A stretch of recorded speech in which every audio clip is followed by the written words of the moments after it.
record.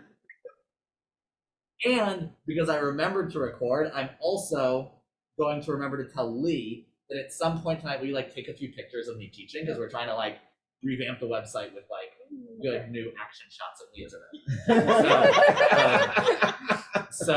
Okay, good. So we remembered to do all of those things. That's wonderful. Go team. Well done. You all will get bonus points at some point in the future if you actually remind me to record. I know. So really I'm sad gonna. we don't remind you. I'll just remind really you to say Kaddish to Rabbanah. Yes, you're very good at that. All right. We all have our second. specialties. Let me just pull up the split sheet that I'm sharing.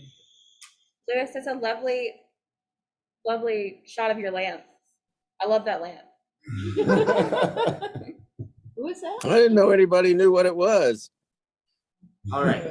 So we have the source sheet up there. We have the source sheet in our hands. We are recording. We are rocking. We're rolling. We're ready to go. Okay. So who in the room would like to read for us from the book of Genesis, Bereshit? Sure. Go for it. On the seventh day, God finished the work that God had been doing, and God ceased on the seventh day from all the work that God had done. And God blessed the seventh day and declared it holy, because on it God ceased from all the work of creation that God had done. Thank you, and thank you for doing the on-the-fly You're welcome. pronoun replacement. I usually try to catch those, but it was a busy day. So great. Oh, this Shabbat thing, this idea of resting on the seventh day starts at the very beginning. It starts with this idea that the world was created in 6 days. There's a great museum if you really know about this. And on the seventh day, God rested and declared it holy and blessed the seventh day. So it's not just that God rested. God blessed this seventh day and declared it holy. The Kadesh Oto. Remember, we talked a lot in an earlier class about that root Kadesh and what holiness means. Mm-hmm. And so God made this day holy, which means making it different, making it separate, because all the work of creation that God had done. Wonderful. Fast forward a few thousand years, Exodus. We are getting the 10 Commandments. That's very exciting. And commandment number, does anyone remember which commandment number Shabbat is? No. The fourth one. Whoa! We have a winner from the Zoom. Who was that? Was that Marta? It was Cindy. Cindy. Nice. Cindy wins the prize, the first prize for this class. There'll be more prizes. That will be handed out in class. And Cindy, your prize is, will you read for us from Exodus? Sure, I'll read. Remember the Sabbath day and keep it holy.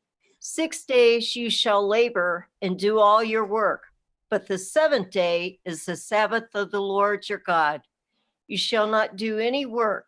You, your son or daughter, your male or female slave, or your cattle, or the stranger who is within your settlements. For in 6 days the Lord made heaven and earth and sea, and all that is in them. And he rested on the seventh day. Therefore the Lord blessed the Sabbath day and hallowed it. Wonderful. So we have a couple of those things coming back. It's the seventh day, it's holy, it's Kadesh. You have that same root in Hebrew. And we have this now we have this instruction that just as God rested, so too we should rest. So that's kind of where we've gotten from Genesis to Exodus. We have this instruction. And now we're going to go to the Mishnah, which, if we remember, was written in the aftermath of the destruction of the temple about the 2nd century CE. And in the Mishnah, their project, if we remember, is how do we take the Bible and make it actionable? How do we take the Bible and make it something, a code that we can live with? And the rabbis in the Mishnah noticed something very interesting. Because if I asked y'all what the rules are for Shabbat, what might some of your answers be? There's no right or wrong answer, but what are some things that you know of as you think of as laws or rules of Shabbat? Yeah, Charlie. Not allowed to work. Not allowed to work? Read out of the way. Don't cook. Great. What else? Don't carry things. Right. What else? Don't sew. Don't sew. Don't drive. Don't drive. Great. I like the dues. I think there's some dues, like relax. Oh. Oh, Well, it's okay. the dues. Right, The dues but of Shabbat. yeah. Okay. So the rule, if I it's things like don't turn on and off, people would say, don't turn on and off lights, don't light fires, don't cook, don't cook. Like, there are specific rules, don't watch TV, certain things that people follow. And the rabbis noticed there aren't actually that many rules enumerated in the Bible about this, and yet we end up with all of these things we're not supposed to do.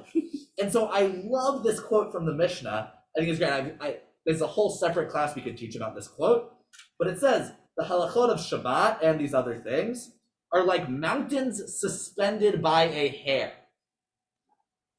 They're like a mountain hanging from a hair, because the hair, the small thread, is what exists in Torah about them, and yet somehow the rabbis get these mountains of halakha beneath them. So the rabbis, even as they're doing this, they look at it and they admit, wow, we really made a lot out of this little thing. We started with a few mentions of what not to do, and we ended up with all of these things. So a lot of times people think that Shabbat is all about rules. It's all about what you should do. Say it again? Okay. It's all about what you shouldn't do. Don't do this. Don't do that. Don't do that. Don't do that. That's Shabbat. But if we turn the page here, and if I remember to move the screen share, excellent, we get this wonderful passage from the book of Isaiah. And can I get someone who's in the room to run through Isaiah really quickly for me? Yeah, go ahead, Charlie. If you refrain from trampling the Sabbath, from pursuing your affairs on my holy day, you call the Sabbath delight, the Lord's holy day honored. Okay, one sec, pause. That what you just said there, from if you call the Sabbath delight, the karata l'Shabbat oneg, that you might have heard of an oneg Shabbat, that's where this comes from. The word oneg, enjoyment, this is where, so it's not, Shabbat is not actually about don't do this, don't do that, don't do that. It's about joy. It's about delight. And so we're going to skip the rest of Isaiah because we're trying to move quickly through this. We had something to eat after Friday night services. It's called an oneg Shabbat. Right, it might be something, right. So we're going to get to exactly that it's about eating. I think it's a southern thing, probably. No, it's a Talmudic thing. It's in the Shulchan Aruch. It's not just southern. It's maybe southern Israel. I don't know, but or southern Babylon or wherever they were at that point. But no, so great. So let's take that, and now we're going to move just quickly through the Talmud and the Shulchan Aruch, just to note that in addition to all the no-no-nos, all the don't-dos, we also have positive commandments. That this idea of Shabbat as something we should delight in, something that we should honor, leads to the positive commandments of Shabbat. So we have the no-nos, but then it also says, the rabbis derive from it that you should honor it, that you dress on Shabbat should not be like you're dressed during the week. That wearing nice clothes to shul goes back to Talmudic times, that it's actually the idea that we are changing things, that we are elevating ourselves for Shabbat, and that it should be enjoyable and not just like sitting alone in a dark room with like no fire and no warm food. That's not Shabbat. That's not Shabbat as the rabbis imagine. But like, what if somebody found that enjoyable? Okay, I guess if you find that enjoyable, then you might be right. Okay, here's where we are for those at home. So we just read that quote from the Talmud, and then the Shulchan Aruch, which we learned about 2 weeks ago, which is the big law code, the most recent major law code in Judaism, written in about the 15th, 16th century. We have this idea that you have a morning meal, and then you read the prophets and you expound on it. You study Torah on Shabbos, because in the rabbinic imagination, what could be more exciting and fun and delightful than studying Torah? But I love this addition from the Ramah, who's a rabbi we talked about. He's the Ashkenazi rabbi who added on to the Sephardi Shulchan Aruch. And he said, workers and homeowners who do not toil in Torah during the days of the week, they should learn a lot of Torah on Shabbos. But the Torah scholars on Shabbos, what should they do? They should engross more enjoyment of eating and drinking of it. So all incentive to Amen. exactly, it's an incentive to study more Torah. What you're doing right now gives you license on Shabbos to eat more and drink more. No, it's like that there's this real recognition by the rabbis that Shabbat is not just about doing things that we consider tedious, but it's making Shabbat different from the rest of the week. So if you're a Torah scholar, if you spend all week studying Torah, and they're like, it's Shabbos time to study Torah, you can say like, actually, I'm gonna get a little schnicker tonight. That the idea here is that you're supposed to do things that provide you with enjoyment. You're supposed to do things that are fun. You are supposed to engage in Torah, and you're not supposed to do certain things. Those all still exist. These rabbis, they're still talking within a framework of all the no's still exist. They're not saying go light your torches and walk around town or anything. They're still operating within that framework, but it's supposed to be a time of fun and enjoyment. So And Yes. part of those no's is to free you up to do all of the other things. I mean, you really don't, I mean, yeah, Lewis is right. It's not about the no's. The no's are just, those are work. Absolutely. Yeah. But sometimes, for some people, I agree. I feel that way. That I watch a lot of Netflix during the week, and I don't need to watch Netflix on Shabbos to relax. That actually not watching Netflix on Shabbos gives me time to play board games and do the other things that I don't do during the week that I do really enjoy doing and like connect me to my community. Some people might say, I work 2 jobs, I don't have time to relax, all I want to do on Shabbos is put my feet up and watch a movie. And then you get into this tension of the no's versus the yeses. That's a whole separate class that's about the laws of Shabbos, and we'll do that another time. Now we're going to get to poetry and song, because that's what we're really here to do. So, no, it was a great point. No, there's no such thing as a bad question or a bad point in this class, except that one thing that one guy asked that one time. Yep. Yeah. I have, I guess, a comment / question. So, like, when you talk about, the mountain, or the mountain being held up by, like, the hair, is that, like, the idea of, like, we built fences around the Torah to make sure that we, like, don't violate certain things? So, like, yes, there's only a couple things written here. Like, so the mountain that was created, was it literally because of the whole idea of building fences around it? Yeah, so I would say a lot of things in the Talmud you could look at as a mountain being held up by a hair. That there's a lot of fences built around the law in Judaism that we look at, like we talked 2 weeks ago about meat and milk, right? And that we started out with don't boil a calf in its mother's Right. milk, and we got to like, should I have 2 dishwashers, or like is that a little bit? And like, yeah, mountain out of a thread for sure. Okay. What the rabbis are noting in the Mishnah is that for some laws that happened farther down the road than others. That those fences around the law that we built accumulated over hundreds and thousands of years. Whereas the rabbis, in 1 second I'll get to, the rabbis are going to say in Mishnah Chagiga, we already have this mountain out of a thread here. And that we're recognizing that, or some rabbi, who I forget who the rabbi was, whose quote that was, or it might be an anonymous source, is saying, we clearly can see that we have so little to go off in the Bible, and yet we have all of these laws already that tell us how we're supposed to shape our lives around this because in the Torah, all you have on Shabbat is like, don't do work, don't light fires, don't collect sticks. Like, it's very, very few things, and then it explodes into 39 labors you're not supposed to do, and each one of those has 39 things you're not supposed to do. Like, and it very quickly explodes. And so that's why I think you get the mountain hanging by a thread, is because they're saying usually we can quote a lot of verses to back up our stuff. Right. Here, like, we're going back to the same 3 verses for like every single one of these 100 some odd rules. Yeah. And like, that's a little tenuous. Yeah, and can you just tell me your name? real quick? Leah. Leah, yes. Yeah, and I always feel like when like I think about Shabbat or think about kind of these like original foundations of Judaism, that it comes to like being in a modern age with that mountain, where it's like a necessity that it grows in a lot of ways, I feel like, because we're not messing with like sticks or making fires anymore, we're watching TV. Speak for yourself. True. Perhaps I personally am not making fires anymore. And so like that's the kind of thing with like the Talmud in general, is I always feel like almost every part of it, not every part, but a lot of it is like not just Shabbat, that idea of an entire mountain being held by a string just out of the necessity to modernize these texts in a lot of ways. It's almost always falls like that. It's like the whole argument with kashrut right now, where it's like, is lab-grown meat kosher, like that kind of thing, Yeah. like that's not something they had to deal with.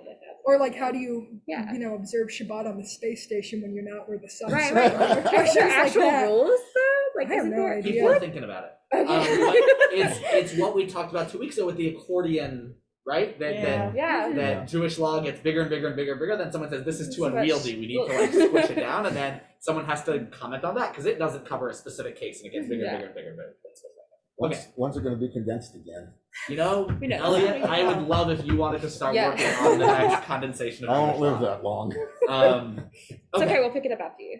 So we are going to now turn to Yehuda Halevi. Yehuda Halevi is a very, very famous Jewish thinker and poet.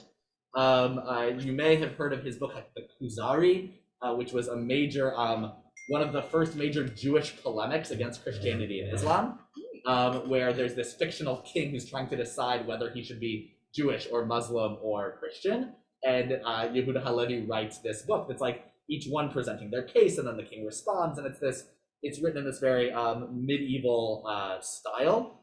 And Yehuda Halevi is also very famous for a specific quote that you hear a lot, which is he said that I am in the West, but my heart is in the East. That he was someone who constantly longed to move. He lived in the Iberian Peninsula in North Africa, and he constantly longed to get to Israel. So he's very famous for this, like, he was a proto-Zionist in a way, that he had this longing for Israel that comes out in a lot of his poetry. Didn't he write one, was it a Donald Long or something?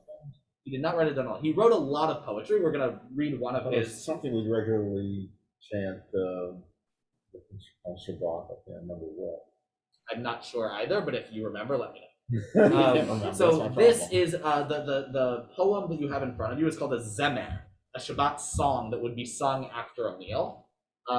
This one I'm gonna sing because I don't have a recording of it, just the beginning, so you kind of get so a common tune for this is Yom Shabbaton en lishkoach zicho kreach anichoach Yona matzavo manuach v'sham yanuchu yagia koach Yona matzavo manuach ay ay ay v'sham yanuchu yagia koach ay ay ay Yona matzavo manuach ay ay ay v'sham yanuchu yagia koach. And if you went to a house of a traditional Jewish family, usually there's more of a Shabbat lunch song, so you went for Shabbat lunch, and afterwards they were singing some songs. They might sing this. This is still regularly sung today, written about 1,000 years ago. So let's read through it really quickly to see what Yehuda Halevi did with Shabbat. What was he trying to put into his zemer about Shabbat? So who in the Zoom wants to read for us? Marta, go for it. You, dear Shabbat, are always here for me. How fragrant you linger in my awareness. Noah's dove found rest, and so can we, weary ones from the toil of the week. Honored are you by us, the believers, parents and children who keep you with zeal. Powerful is its message on the tablets of stone. We sing your praises in prayer and at meals. When at the Mount Sinai in covenant we pledged, we promised in one voice to do and to listen. Responding to your challenge, we answered together. You, God, are the one who imbues us with strength. Dear and holy at Sinai, you spoke to us. Remember and keep this day, one of 7. When fully you keep the Shabbat together, you will be refreshed and with vigor imbued. How just like a lost sheep, so aimless you wandered. Remember the Shabbat, your promise and pledge. No evil will hurt you if you keep the Shabbat. My rainbow will hold you in safety forever. Wonderful. So what are some themes? What are some ideas that we see coming out in Yehuda Halevi's poem about Shabbat? It's like idea of renewal. An idea of renewal. Wonderful. There were no rules of don't. No what? No rules of things don't to do. Right. It's not about the don't do's. It's more about the oneg. It's more about the joy. It's what can Shabbat do for us, not about what we can't do on Shabbat. I like this the best. You think this? I'm not surprised, Lewis. What else? What are some things? There's a couple of scenes that I see that are really important here. Two biblical allusions that he centers this And the tablets. So the tablets, right? So, and you get the tablets and Mount Sinai and this moment of pledging and this moment of receiving that commandment of don't do Shabbat. And then what's the other one? Being lost, wandering aimlessly. Sort of anchor. Okay, so it's an anchor, right?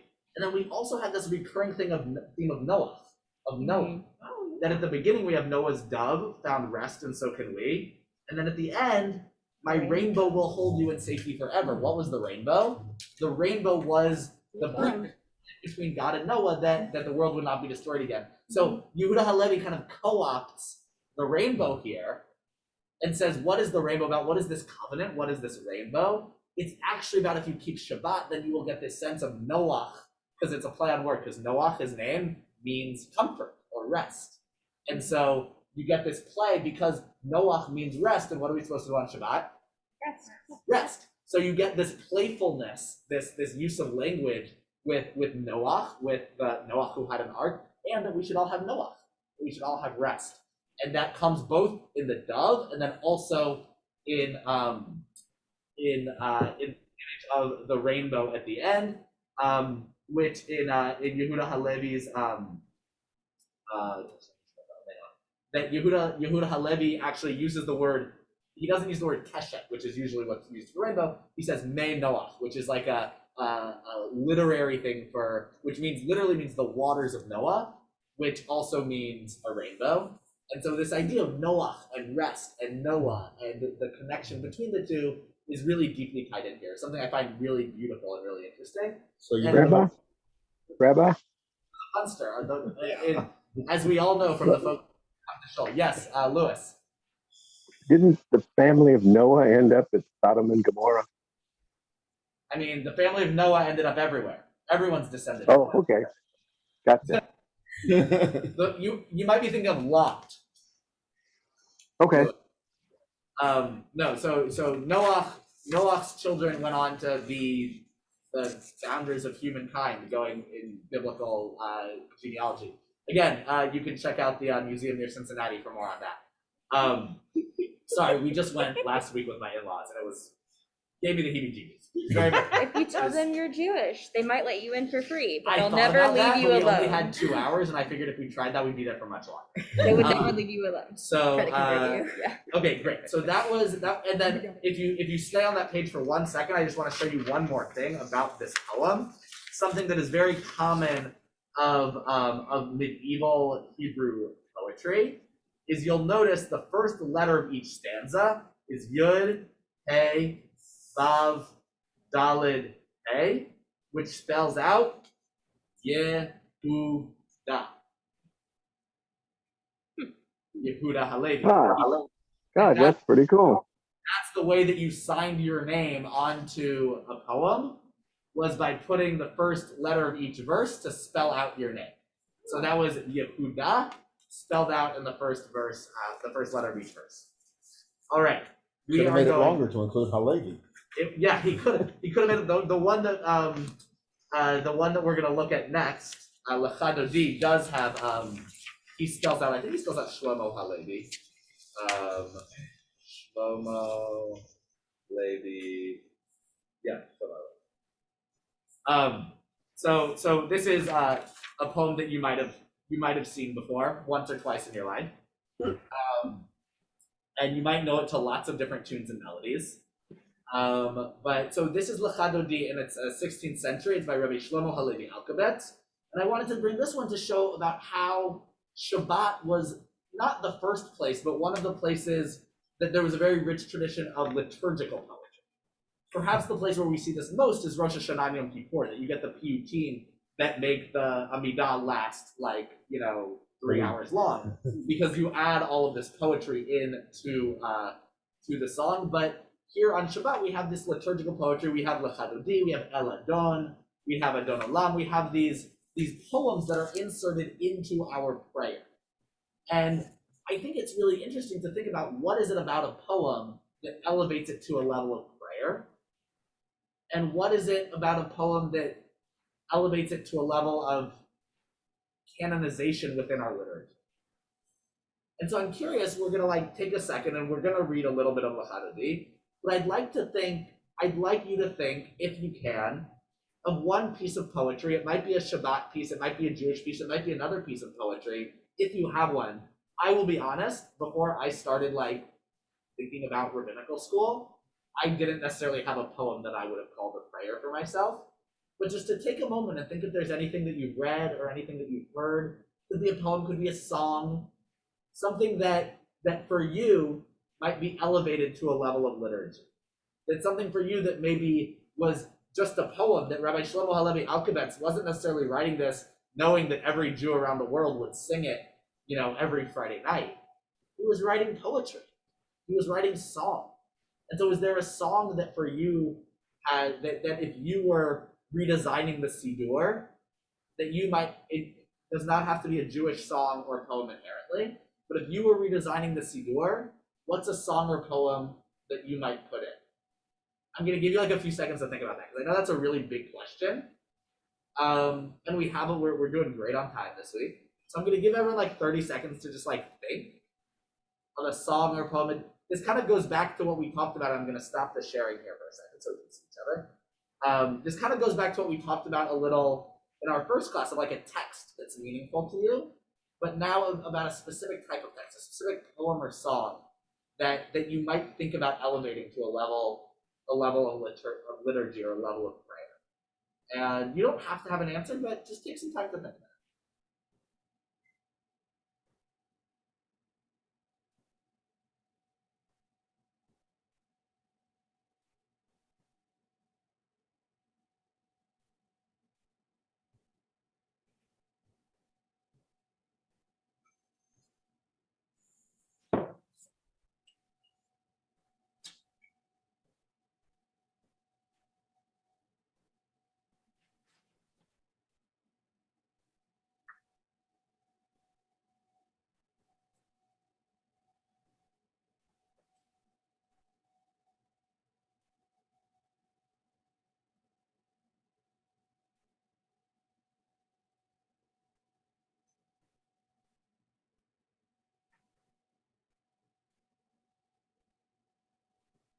Anyone have a song or a poem that comes to mind? Yeah, Charlie.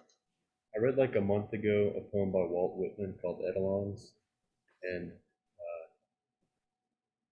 he kind of develops with each stanza this concept that kind of reminds me of God in an abstract sense, just of something that's infinitely like great, all present. I just like the poem and how it keeps expounding on. So a poem that might be almost a meditative aid that you could sit and read and think about. Yeah, wonderful. Thank you.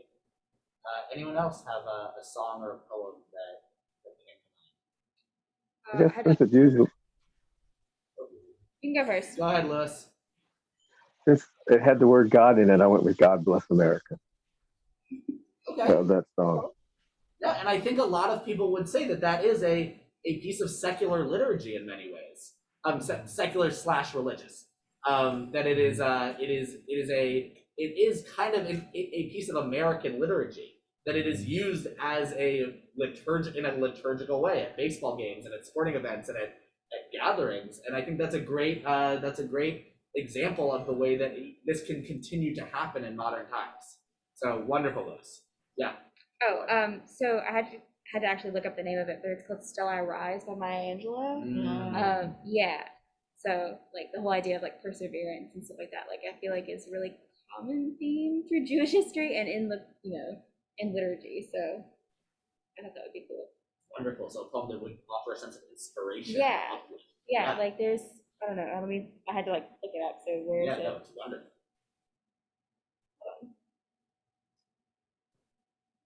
Where is it? Oh, I really liked it. Out of the huts of history's shame, I rise. Up from a past that's rooted in pain, I rise. I'm a black ocean leaping and wide, welling and swelling, I bear in the tide. Leaving behind the nights of terror and fear, I rise. Like, yeah. Wonderful. Anyone else have a song or a poem they want to add? Rabbi. Oh, I'm sorry. Go ahead. Go ahead, Cindy. Oh, you go ahead. No, go ahead. Okay. I think of, I was going to say Psalm 23, but it's part of our usually it's part of a funeral, but then there's also Psalm 139 where it talks about how Adonai knew us even before we were born and knows what we're thinking, and wherever we would go, Adonai would be there with us. Wonderful. So maybe we have texts within our own, within the Bible that we don't use so often liturgically. In the book of Psalms, really, I could have brought a psalm as like our first text if we were going to go for the oldest poetry. So that's that Mizmor Shir Yom HaShabbat, that we have psalms that are specifically used liturgically, and Cindy's pointing out that other psalms could also be more in liturgical presence. So wonderful. Thank you, Cindy. Estella. Well, there's something that I have kept for the years that I find very moving every time I read it. It's an unknown author, and it's short, so I would like to read it. Go for it. It says, our first task in approaching another people, another culture, another religion, is to take off our shoes, for the place we are approaching is holy. Else we may find ourselves treading on another stream. More serious still, we may forget that God was there before our arrival. Thank you for sharing that. All right. So we are actually not going to spend a lot of time with Lachadodi because you have. Oh wait, sorry. 1 second. I'm going to share my screen again. I'm going to remember to do things. Great. So we're not going to spend a lot of time with Lachadodi, but what Lachadodi does that I think is really beautiful, just that I want to point out really quickly, other than also having the acronym Shlomo Halevi in the for the first letter of each word, is what Lachadodi does is it follows in the mystic tradition. We were learning about mysticism last week, and we said that one of the things that mysticism does is it anthropomorphizes, right? Is it's an attempt to come into close contact with and see something that is like oneself, even the divine. And in that very same vein, Lachadodi anthropomorphizes Shabbat. Shabbat is all of a sudden a bride. Shabbat is asked to arise and leave, the sanctuary of the kings is asked to arrive and leave behind your ruins. Long enough have you dwelt in the valley of weeping. Lift yourself up, arise from the dust, and put on the clothing of glory. That there's all of this language here. Arise, arise, burst out in song. That it's speaking human language to describe Shabbat, because Shabbat turns into this thing that we are welcoming. Shabbat turns into this bride, this presence that what do we do in the last verse of Lachadodi? We turn around to the door. It's the only time in Shul that you stand up and you don't face the ark. You face the door to welcome in the Shabbat bride, the Shabbat Kala. Shlomo Halevi was accomplished, wasn't he? Absolutely he was. So what I was saying was, so the mystic, his writing, he was in spot. He was in with, we talked last week about the Ari, Rabbi Yitzchak Luria. He was a contemporary of Rabbi Shlomo Halevi Alkabetz, and they were all coming up with these, the Ari, which literally means the lion, his kind of circle, they were all called Gurim. They were called the cubs. And so the cubs surrounded the lion, and they would all go out into the fields, and they were like total hippie rabbis. They would dress all in white. They'd go out into the fields outside of the spot, and they are the ones who instituted the idea of psalms. As Cindy was saying, they moved more psalms into our liturgy, and they created the Kabbalat Shabbat service. And then this piyut, this poem, this song was the crown jewel of the service, was the climax, the point at which we were actually welcoming Shabbat into our lives. And the way to do that, the way to really feel it for these mystics, was to make it something real and almost tangible. That idea of trying to make a divine thing tangible, a holy thing, something that we could almost reach out and touch, that's what mysticism is all about. And you see that running through this whole piyut, this whole song. This kind of reminds me, kind of off topic, but I took a trip to Poland in my undergrad as like a Holocaust learning service trip, and my undergrad was in the middle of nowhere with a very small handful of Jewish students. So I was the only Jewish student on that trip. But we went to a Kabbalat Shabbat service in Poland because part of the trip was to help clean up the new Jewish cemetery. And so we went to one of the synagogues in that area, and it happened to be Kabbalat Shabbat. So to me, it was just, this is just expected, the singing, there was some dancing, and my friends who were both Catholic looked at me and were like, what? And I'm just like, this is normal, is this? They're like, the person is singing, I'm like, yeah, that's a cantor. And they're like, and there's movement. I'm like, yeah, and I'm like, what? And they're like, you don't understand, when we're in prayer, we're down on our knees and everything is very like serious. And they were like, you could see the delight, like even without the Jewish experience, like just the music and the dancing and the singing and the togetherness of the Kabbalat Shabbat. Yeah, absolutely. That idea of ecstatic prayer. Was something some of the Christian denominations have it as well. Absolutely, yeah, absolutely, and that we talked last week about how mysticism is not unique to Judaism. That there are Sufi mystics in Islam, and there are Christian mystics. You know, Thomas Merton was a mystic, and there are all these different strains of mysticism, and you know they're all trying to plug into that idea of an imminent connection with the divine. So Wonderful. Yeah, I love that. No, I love that tie-in. Yeah, I didn't realize how special it was, like how unique until they were like, "What's going on?" I'm like, "You guys don't have any singing or any like." To me, it's like just prayer is singing. That's Right. just prayer. Right. Okay, so we are now going to take like a hard left turn, and we're going to fast forward about 500 years, and we are going to get into now modern relationships with Shabbat. So this is where we are now in Israel in the 1990s with Yehuda Amichai, who was, I would say, if you ask anyone, do they know of one Israeli poet? Yehuda Amichai is like probably the person they know. He's the most well-known modern Israeli poet. There are a few others who are like in the pantheon with him, but he is like written a ton and like really captures an Israeli ethos of he had very religious parents. He himself was very secular, but cared deeply about religion and used a lot of religious allusions in his writing. And he had that deep knowledge and connection to religion where even if he rejected it, it was almost rejecting it out of love. That there was, and that a lot of times in his poetry, you'll read these deeply secular things that then all of a sudden there'll be a biblical passage in it. That it's he's deeply intertwined with religion, even though he would call himself secular.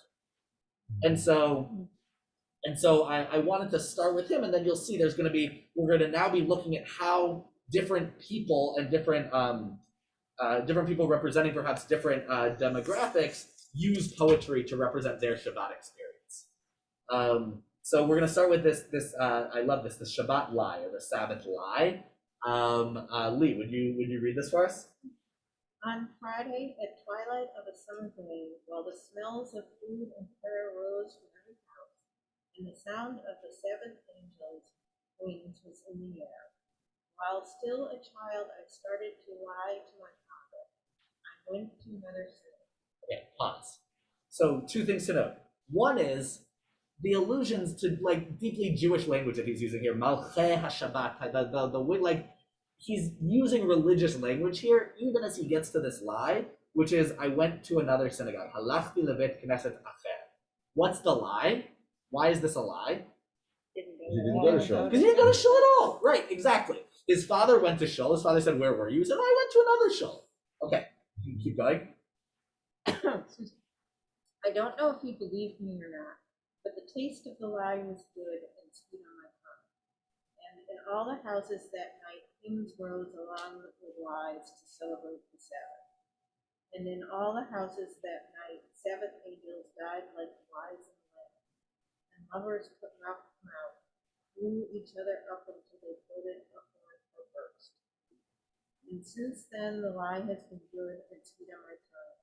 And since then, I always go to another synagogue. When my father returned to the lie when he died, I have gone to another life.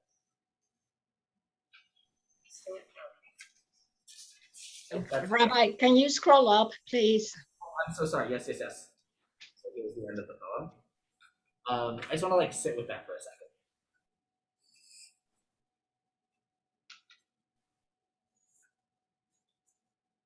So again, this is someone who, if you asked him, was Shabbat important to him? Of course Shabbat is important to me. Shabbat's the day that I have off. Shabbat's the day that I don't work. Shabbat is, but do I go to shul? No, I go to the other shul. And there also here is kind of a deep rejection of Jewish religion in many ways, because this last idea of my father returned the lie to me when he died, saying I've gone to another life. Meaning, what does Yehuda Amichai believe about ideas of redemption in the world to come? There's no afterlife. There's no afterlife. There's no world to come. So it's this deeply secular man. But if you read the language in Hebrew, is filled with those cues. Like if you are someone who sings Shabbat songs around your Shabbat dinner, there's lots of references to all of the Shabbat dinner songs throughout this poem. Litaneg v'ta'anugim, all of these different things that are deeply ingrained. So he loves the Shabbat experience, because you'll notice every week he still has dinner with his dad on Shabbos. This is a very common thing in Israel. People who, they wouldn't go to synagogue, but every single week they have dinner with their whole family on Friday night. They do Kiddush, they light candles, and then they go to a club or they, do whatever they do. They might tell this lie, oh, I went to another synagogue, but it's deeply ingrained in their lives. And I think that one of the things that we're going to see as we go on and we see some other Israeli music and poetry is this tension between the idea of Shabbat as kadosh, as holy. Because what did we say kadosh was? What is the root of the idea of holiness? Separation and different. And that, yes, we can make Shabbat different and separate, but we don't necessarily make it holy the way that our parents do, or the way that is religious. And so there's this tension in Israeli culture that we'll explore a little bit more as we go, of Shabbat is different, but who gets to say how it's different? And who gets to say what that means? Okay. Yeah, One line here that's really strange to me. Sabbath angels died like flies in a lamp. Yeah. It's just a strange, I don't know what to make of that line.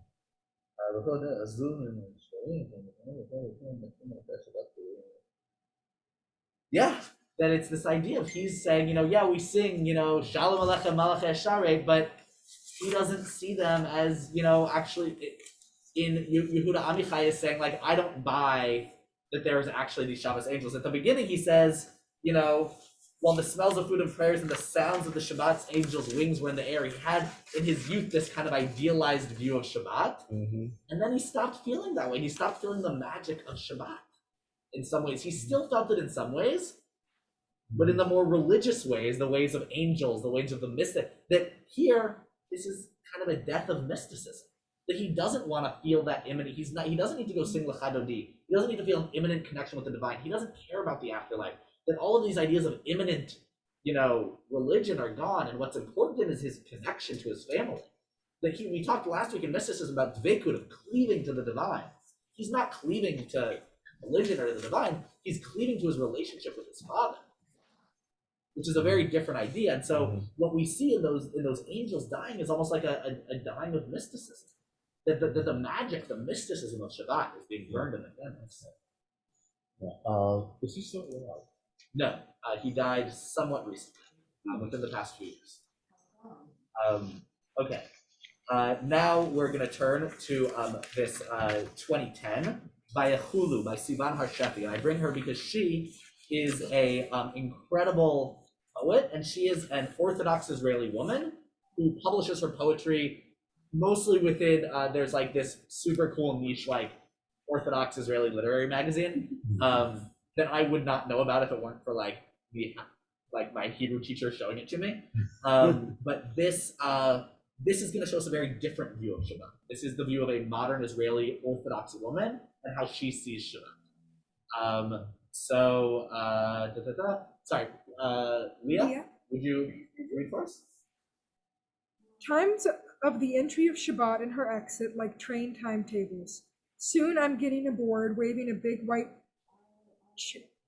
kerchief. Brazen dogs stand on their hind legs, barking for a long time, then growing silent, for here it's already heard the siren blow of the Sabbath. From primordial Genesis forest, the Sabbath rises, like a wolf devouring what is before and after her. Short breathed and frightened, wide-eyed, I look at her while I do the laundry. I look at her while I cook. I look at her while I wash. She comes ever closer. The she-wolf touches my skin with her skin. All at once I become a cub. With blind eyes, I cling to her warm stomach as in an instinct and suckle.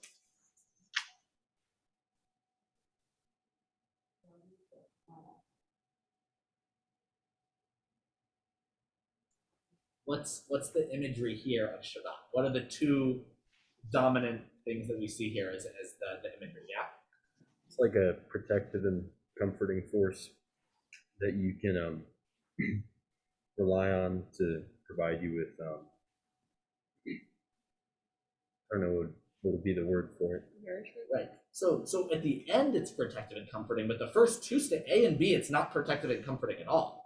Yeah. Frightening. Right. A, it's a times of the entry of Shabbat and her exit, like train timetables. If you've ever been in an Orthodox person's house, they probably have this thing up on the fridge that has the time for when Shabbat comes in and goes out every week.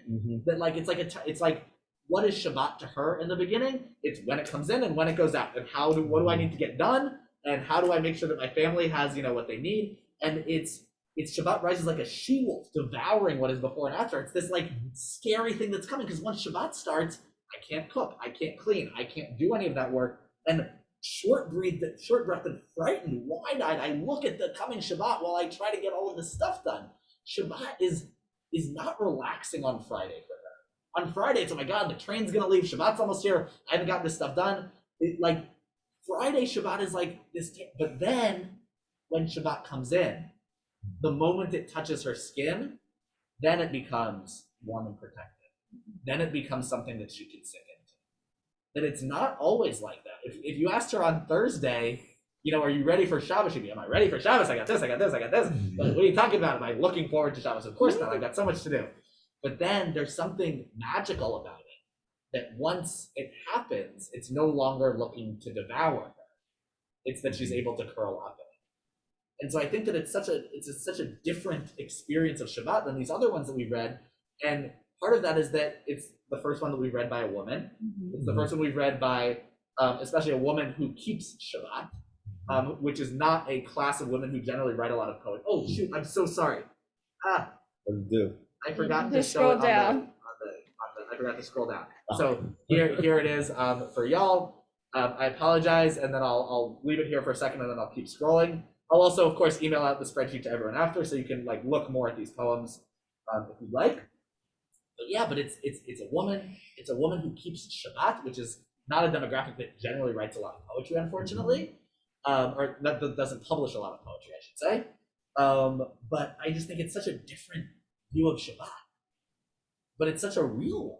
Yeah, Leah. I really liked the very last stanza. Yeah. And the idea of especially that last line, the idea of suckling or getting milk back from this wolf. It's that idea that by working so hard and fully leaning into Shabbat almost nourishes you back from all of that. I think that's really great.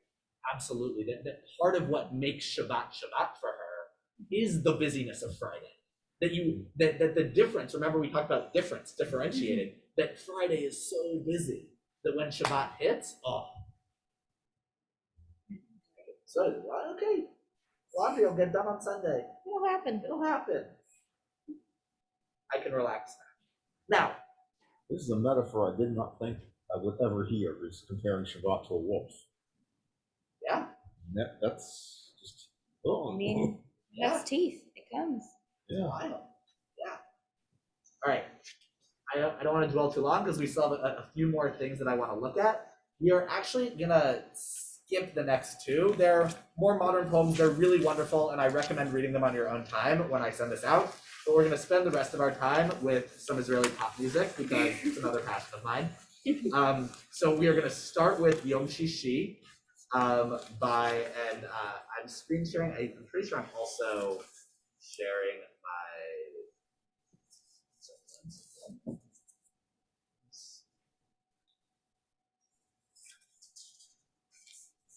I'm gonna just stop the screen share 1 sec, just to pull up the song that I want to share, the first one.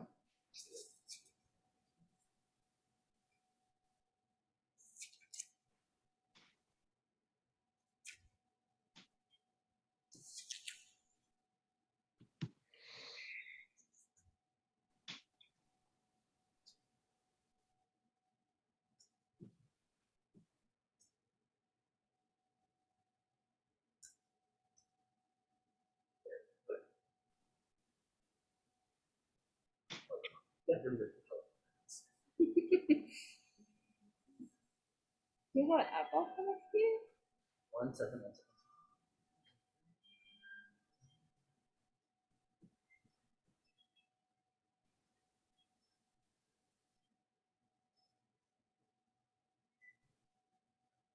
Can y'all hear this? Give me a thumbs up if you can hear it. Uh-huh. No, it's not sharing. It's not sharing.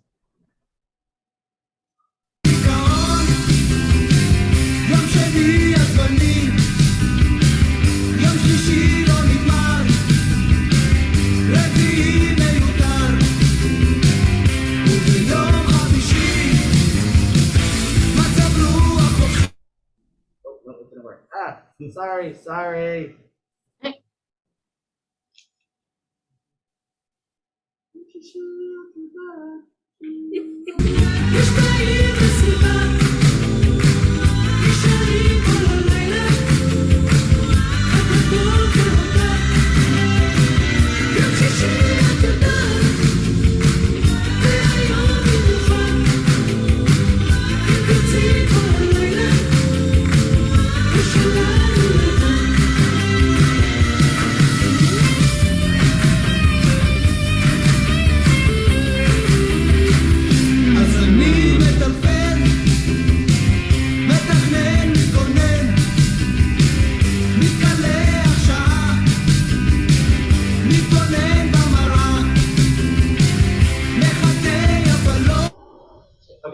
sorry, I stopped that on purpose that time. I'm gonna pause the music. All right. Screen sharing. Okay, so 1982, Israel. This is one of the biggest hits. It's played on the radio all the time. It's a huge hit. And what does it say about Shabbat? I'm just gonna, you can picture Jimmy Buffett with a kippah. Wonderful, Alan and Faye. I'm just gonna skip. I'm gonna read just the chorus, but you can read the verse as well. Friday, there's a party on the town.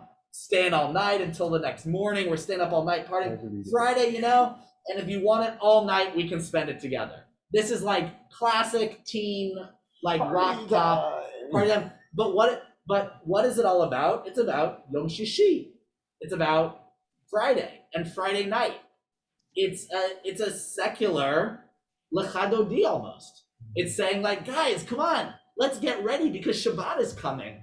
But it's saying Obviously, the author of this song did not have to do all the preparation for Shabbat. Exactly right. This is not Sivan Harshefi's Shabbat. This is like I imagine less Jimmy Buffett with a kippah. I imagine more like Ferris Bueller with a kippah. I imagine this like slick, high schooler getting ready to go out on the town because Friday night is the time to go party. And this is very Israeli, Ashkenazi, secular 1980s. Like this is like an anthem of theirs, and it's one that like still plays sometimes like on the oldie stations today in Israel all the time, and it's this idea of Shabbat as a time that is fun, that is different, but it's also like Yom Shishi, it's a party time. Hey guys, yeah, it's so much fun. And then I want to contrast that with another song now. That I'm sorry, y'all who are there, I can't share the screen and play the music at the same time. So I am going to wait 1 second. So I am going to stop sharing over here. I'm going to share my music here. And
I'll send out the links also to the songs so you can listen to the rest of those at home.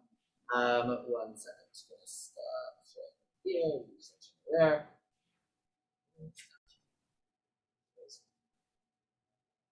Okay, so this is 2019, same name of the song, Yom Shishi, Friday.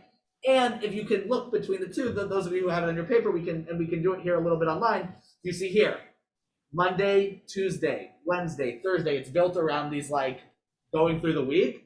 And in Yehuda Polaker's song, same idea.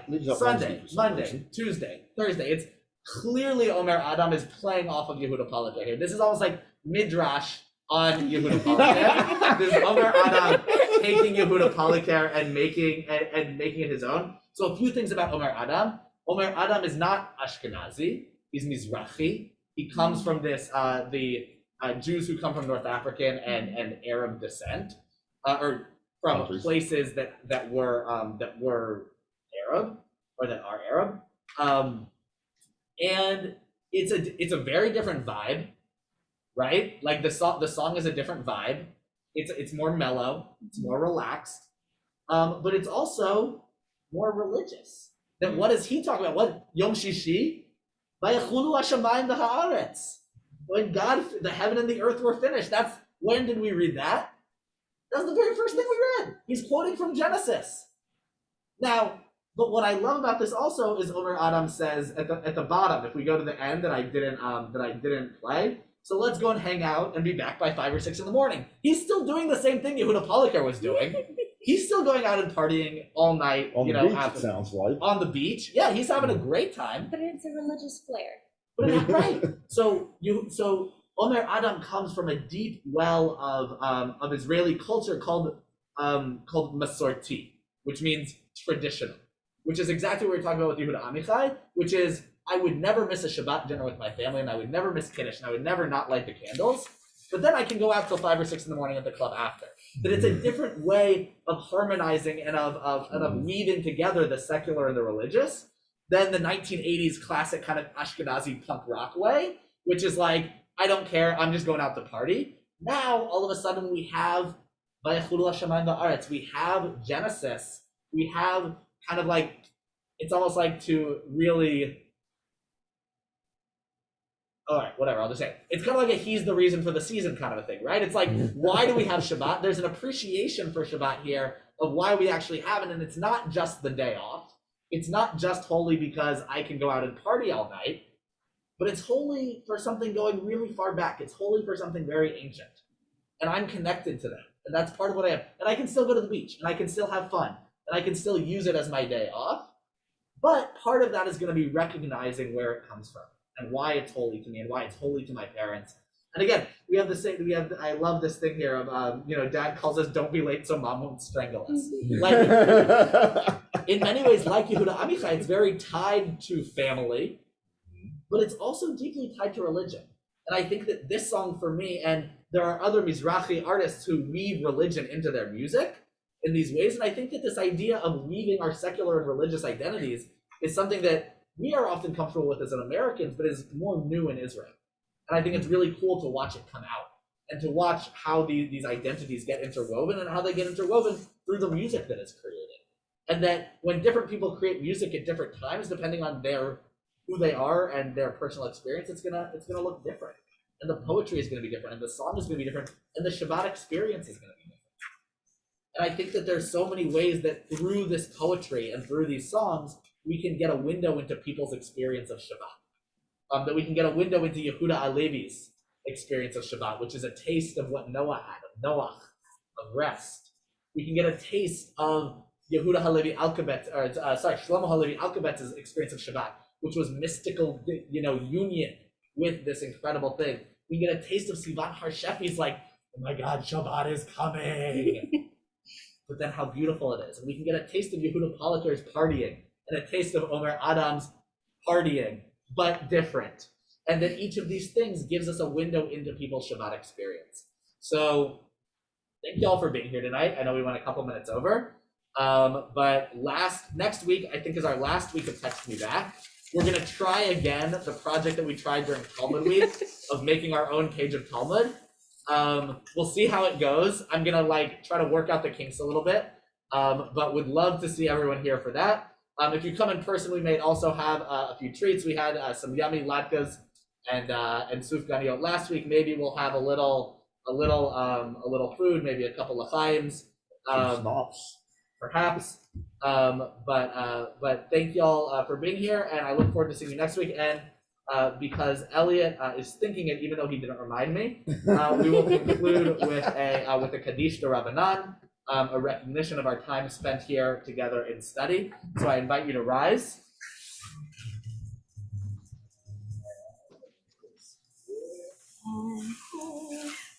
Not that this just was mine. I just didn't have these figures out. Yes. Well, it was pouring down rain this morning. I got to work at 5:30. יתגדל ויתקדש שמי רבה, בעלמא דיברה קירותי והמליך מלכותי, בחייכון וביומכון וחי לכל בית ישראל, בגלה ובזמן קריב ואמרו אמן. יהי שמי רבה מבורך לעולם עולמי עלמיה. יתברך וישתבח ויבער ויתרומם וינשא ויתהדר ויתעלה ויתעלה שמי לקודשה בריחו. יעלה מכל ברכתה ושירתה תושבחתה ונחמתה. ואמירן בעלמא ואמרו אמן. על ישראל ועל רבנן ועל תלמידיהם ועל כל תלמידיהם ועל כל מנדסקים באורייתא. דיבה תרא הדן ודיבה כל אתר ואתר יהא להון ולכון. שלמה רבה חינה וחיסטה ורחמים וחיים הנכין ומזונה רווחה. ופרקנה מן קדמה והון דבשמיא ואמרו אמן. יהי שלמה רבה מן שמיא וחיים טובים עלינו ועל כל ישראל ואמרו אמן. עושה שלום ברממה והוא ברחמיו יעשה שלום עלינו ועל כל ישראל ועל כל יושבי תבל ואמרו amen. May everyone have a good week. I invite you all to join us also Friday night. It's my birthday. Ariane, my wife, is making some cake to bring to Shul. So if you come to Friday night services, not only do you get to sing Lecha Dodi that you just learned about, but you also get cake. So come join us for Friday night services. It'll be a party. And take care, everyone. I look forward to seeing you next week. Bye. Happy birthday, Rabbi. Yes. Happy birthday. Happy birthday, Rabbi.